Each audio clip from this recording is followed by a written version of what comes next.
ఎన్నికల్లో ఓట్ల చోరీ గురించి, ముఖ్యంగా ప్రధాన ఎన్నికల సంఘం వ్యవహరిస్తున్న తీరు గురించి ప్రధాన ప్రతిపక్ష నేత రాహుల్ గాంధీ ఆరోపణలు చేయడంతో దేశవ్యాప్తంగా ఇప్పుడు ఎన్నికల గురించే చర్చ జరుగుతోంది.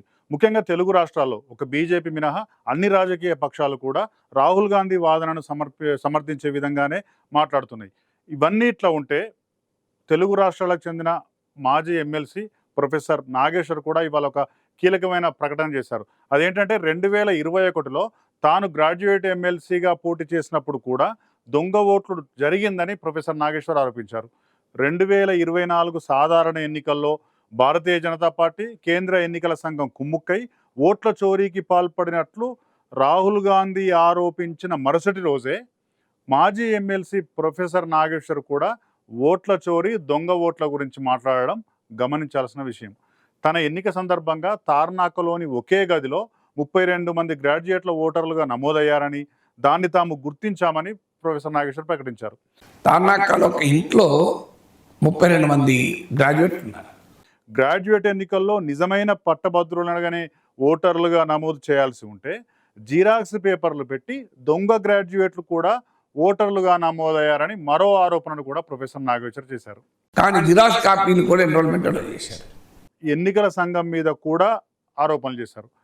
అక్రమాలు జరిగాయని తాను ఫిర్యాదు చేయలేదని, ఎందుకంటే తాను ఫిర్యాదు చేసినా ఈసీ పట్టించుకోదని తేల్చి చెప్పారు. ప్రధాన ప్రతిపక్షం ఫిర్యాదు చేస్తేనే పట్టించుకోనిది, తన ఫిర్యాదుని పట్టించుకుంటారా అని కూడా ప్రశ్నించారు. పెద్ద ఎత్తున దొంగ ఓట్లు మేము చూసాం. దాన్ని ఎన్నికల కమిషన్కు రిప్రజెంట్ చేసినా వాడు పట్టించుకోడు. తటస్థంగా ఉండే వారి నుంచి కూడా మద్దతు వస్తున్నది. ఇప్పుడు కాంగ్రెస్ను గట్టిగా వ్యతిరేకించే రాజకీయ పార్టీలు కూడా రాహుల్ గాంధీతో ఏకీభవిస్తున్నారు. గత అసెంబ్లీ ఎన్నికల్లో ఓడిపోయిన తర్వాత ఎన్నికల్లో అక్రమాలు జరిగాయని, ఈవీఎం ట్యాపింగ్ వల్లే ఓడిపోయామని వైసీపీ ఎప్పటి నుండో చెప్తూనే ఉన్నది. తాజాగా రాహుల్ గాంధీ ఆరోపణలు చేసిన నేపథ్యంలో వైసీపీ సోషల్ మీడియా దీనిపై పెద్ద ఉద్యమమే చేస్తున్నది. ఆంధ్రప్రదేశ్లో 59 లక్షల దొంగ ఓట్లు ఉన్నాయని జగన్ ఆయన పార్టీ నాయకులు ఆరోపిస్తున్నారు. రాష్ట్రంలో దాదాపుగా 59,18,000 దొంగ ఓట్లు ఏ రకంగా రాష్ట్రంలో ఉన్నాయో, బీఆర్ఎస్ పార్టీ కూడా ఈవీఎం ద్వారా అక్రమాలు జరిగే అవకాశం ఉందని బలంగా నమ్ముతున్నది. బ్యాలెట్ పేపర్ల ద్వారానే ఎన్నికలు నిర్వహించాలని ఎన్నికల సంఘాన్ని డిమాండ్ చేస్తున్నది.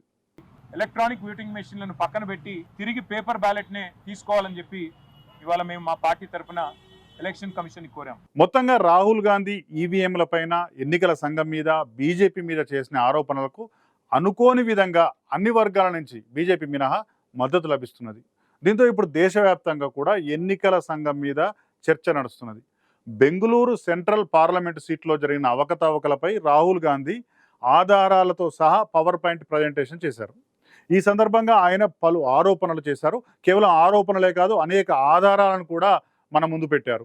అనేక ప్రశ్నలు కూడా ఎన్నికల సంఘానికి సంధించారు.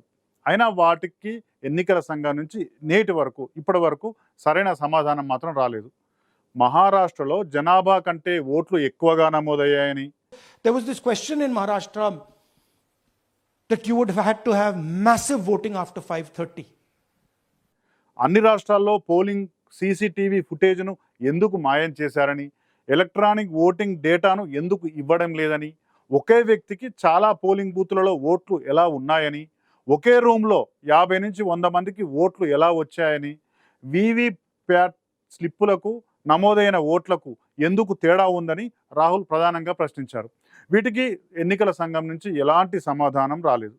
తమకు లిఖితపూర్వక ఫిర్యాదు చేస్తే జవాబు ఇస్తామని ఎన్నికల సంఘం చెప్తోంది. కానీ ఇప్పటికే అనేక పార్టీలు రాహుల్ గాంధీ తాజాగా చెప్పిన అంశాలపై గతంలోనే ఫిర్యాదు చేశాయి. ఆంధ్రప్రదేశ్, మహారాష్ట్ర, హర్యానా, బీహార్ ఇలా చాలా రాష్ట్రాల్లో అక్కడి రాజకీయ పార్టీలు ఎన్నికల అక్రమాలు జరిగాయంటూ గతంలో ఫిర్యాదులు చేశాయి. అంతేకాదు ఈవీఎంల పనితీరు మీద కూడా అనేక అభ్యంతరాలు వ్యక్తం చేశాయి. కానీ వేటికి కూడా నేటి వరకు జవాబు రాలేదు. అయితే ఇక్కడ ఎన్నికల్లో అక్రమాలు చేయడం ద్వారానే బీజేపీ మూడోసారి అధికారంలోకి వచ్చింది అని చెప్పడం నా ఉద్దేశం కాదు. రాహుల్ గాంధీ రాజకీయ ఆరోపణలతో మేము ఏకీభవించడం లేదు. కానీ ఈ దేశ ప్రధాన ప్రతిపక్షంతో పాటు అనేక రాజకీయ పక్షాలు ఎన్నిసార్లు ఫిర్యాదు చేసినా ఎన్నికల సంఘం ఎందుకు సమాధానం చెప్పడం లేదన్నదే ప్రశ్న. ముఖ్యంగా ఈవీఎంల పైన అనేక పార్టీలు అనేక సార్లు అభ్యంతరాలు వ్యక్తం చేశాయి. ప్రతి ఎన్నికల సందర్భంగా వీవీప్యాట్ స్లిప్పులకు నమోదైన ఓట్లకు తేడాలు ఉన్నాయని ఫిర్యాదులు ఉన్నాయి. ఒక గుర్తుకు ఓటేస్తే మరో గుర్తుకు పడుతుందని గతంలో కూడా అనేక సార్లు ఆరోపణలు వచ్చాయి. అయినా సరే ఎందుకు ఈవీఎంలను కొనసాగిస్తున్నారో నేటికి ఎవరికీ అర్థం కావడం లేదు. అమెరికాతో సహా అనేక అభివృద్ధి చెందిన దేశాలలో బ్యాలెట్ ద్వారా ఎన్నికలు జరుగుతున్నాయి. మన దేశంలో ఈవీఎంలపై ఇన్ని అభ్యంతరాలున్నా వాటినే ఎందుకు కొనసాగిస్తున్నది? ఈవీఎంలపైనే ఎన్నికల సంఘానికి ఎందుకు ప్రేమ అనేది ప్రధాన ప్రశ్న.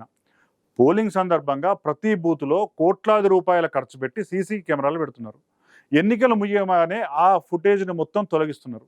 ఎందుకు స్టోర్ చేయడం లేదు అనే అనుమానాలు వ్యక్తం చేసిన వారికి ఆ ఫుటేజ్ను ఎందుకు చూపించడం లేదు? పోలింగ్ నాడు చెప్పే ఓట్ల శాతానికి తర్వాత చెప్పే ఓట్ల శాతానికి ఎందుకు తేడా వస్తున్నది? మొత్తం ఓటర్ల జాబితా కంప్యూటరైజ్ చేశారు. ఆ డిజిటల్ డాటాను ఎందుకు రాజకీయ పక్షాలకు ఇవ్వడం లేదు? ఇలాంటి ప్రశ్నలు తరచూ వస్తున్నాయి. నిన్న రాహుల్ గాంధీ కూడా ఇవే ప్రశ్నలు అడిగారు. ప్రజాస్వామ్య దేశంలో ఎన్నికలు పారదర్శకంగా జరగాలని రాజకీయ పార్టీలు కోరుకుంటాయి. అది సహజం, వాటి హక్కు కూడా. ఓటరు కూడా తన ఓటు నేరుగా తాను అనుకున్న అభ్యర్థికే పడాలని కోరుకుంటాడు. ఈ రెండు విషయాల్లో గందరగోళం ఏర్పడడం ప్రజాస్వామ్యానికి మంచిది కాదు. ఎన్నికలు మరింత పారదర్శకంగా స్వతంత్రంగా నిర్వహించాల్సిన బాధ్యత ఎన్నికల సంఘానికి ఉంది. తాజా పరిణామాలు కూడా అదే విషయాన్ని ఎన్నికల సంఘానికి మరొకసారి నొక్కి చెబుతున్నాయి.